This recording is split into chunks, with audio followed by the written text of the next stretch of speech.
వెల్వడం ఆ తోక పట్టుకుని ఆ పడగల మీదకెక్కి ఒక్కొక్క పడగ కిందకి దిగేట్టుగా గుద్ది పైకి లేస్తుంటే మళ్ళీ ఎక్కి తొక్కుతుండేవాడు.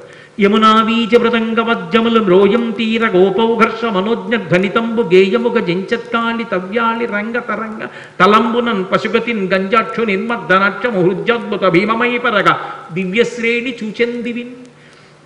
అద్భుతమైనటువంటి తాండవం ఆ కాళీయుడి పడగల మీద. ఎన్ని లీలలు ఒకటా రెండా, ఇన్ని లీలలు చేశాడో మహానుభావుడు. ఆఖరికి గోపాల బాలురందరితో కలిసి చల్ది తిండం. మనం ఏదో ఆ కార్తీక మాసం వచ్చేటప్పటికి వనభోజనం అంటాం. అసలు నిజంగా వనభోజనానికి ఆద్యుడెవరు అంటే కృష్ణ పరమాత్మే. గోపాల బాలురందరితో కలిసి ఆ చల్ది బంతులు తినడం కోసమని బయలుదేరాడు. ఏదో ఇంట్లో ఉన్నటువంటి చద్దన్నం ఆవకాయ ముద్దలు పట్టుకుని బయలుదేరారు వాళ్ళందరూ. ఓడి పెసరావకాయ, ఓడి ఆవకాయ, ఒకటి మాగాయ, ఒకటి కాయావకాయ, రకరకాల బూరగాయలు అన్నీ పట్టుకుని బయలుదేరారు. అందరూ వెళ్ళారు. చిత్రం ఏమిటంటే ఆ పిల్లలకి కృష్ణ పరమాత్మ చెప్తే తప్ప ఆకలేస్తోందన్న విషయం కూడా తెలియదు. ఆ స్వరూపం అటువంటిది. ఎండన్మగ్గితిరకటింబడితిరా రెండు ఎలా విచారింపగా రెండో బాలకులారయనచున్. ఆకలేస్తోంది, మీకు ఎండెక్కిపోయింది, రెండిరా అన్నం తినండిరా అని అందరినీ పిలిస్తే వాళ్ళు ఇలా పంక్తి వేసుకుని తినరు వాళ్ళు. ఎందుకంటే వాళ్ళకి కృష్ణుడు కనపడాలి. అందుకని వాళ్ళు గుండ్రంగా కూర్చుంటారట.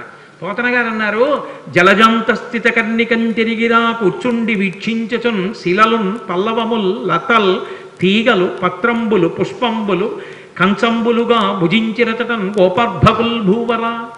జలజాంత స్థిత కన్నికం తిరిగిరా సంఘంబులయ్యున్న వాళ్ళందరూ ఒక పద్మం ఎలా ఉంటుందో దానికి రేకులు చుట్టూ ఎలా ఉంటాయో అలా ఉంటే మధ్యలో దుద్దులా కృష్ణుడు నించుంటాడు.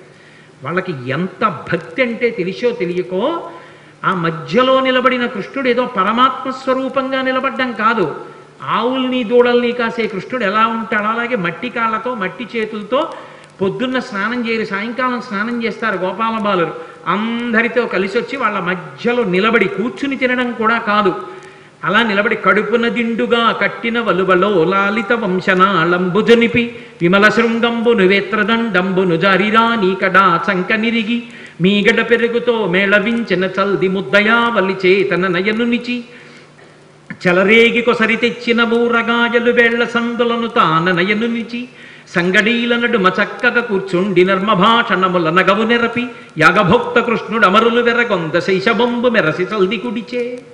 పోతన గారు పొంగిపోయారంతే. అసలు ఆయన మధ్యలో నిలబడి ఆ పైన దట్టి తీసి ఇలా కడుపుకి అడ్డంగా పెద్ద బట్ట కట్టి ఏదో దిండు కట్టినట్టుగాను ఆ వేణువు తీసి అందులో పక్కకి దోపుకుని ఆవుల్ని దూడల్ని పిలవడానికి ఉపయోగించేటటువంటి బోర కర్ర తీసి చంకలో పెట్టుకుని ఈ చెయ్యి ఇలా అంటే ఓ పడిపోతాయి, అందుకని ఇలాగే పెట్టుకుని అమ్మ పెట్టినటువంటి ఆ మీగడ పెరుగు ముద్ద ఒకటి ఎడం చేతిలో పెట్టుకుంటే కృష్ణ మా ఇంట్లో ఆవకాయ పెచ్చు తినని ఓడిచ్చాడు, మా ఇంట్లో మాగాయ ముక్క తినని ఓడిచ్చాడు, అవన్నీ వేళ్ల మధ్యలో పెట్టుకుని ఇలా నాక్కుని ఇలా ముద్ద తింటూ వాడిచ్చిన ఎంగిలి ముద్ద తింటూ వాళ్ళల్లో వాళ్ళు ఇందులో పాత్రలోది అందులో పాత్రలోది ఏరుకు తినేస్తుంటే నేను ఇందుకు ఇలా చేయించుకోవడం.